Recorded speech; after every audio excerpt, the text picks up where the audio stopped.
tiwo yi kon nañ ci bàyyi xel bu baax ak ñi nga xam dañ fi indi seen i doom di yeex lu couche yooyu yëpp dañ koy bàyyi xel mboolem ku fi ñëwati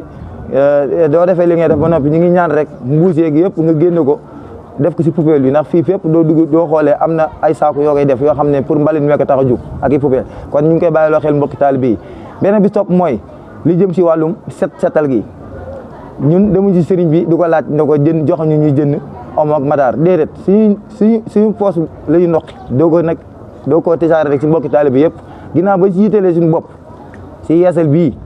ñu ngi sàkku si mboolem koo xam ne ma ngi ñoo jàppale si matériels yi nga xam ne wax dëgg yàlla moom lañ ci yitewoo mu jëm si wàllum ay siwo ndax bëgg na wanag wu ne dana am ay siwo ak i satala waaw ak i bërëgoo ndax tamit ndox yenn saa yi day faral di manqué lool mbooloo mi mel ni fi mu daje ndox moom pour mu am fa doole waaw day nekk jafe-jafe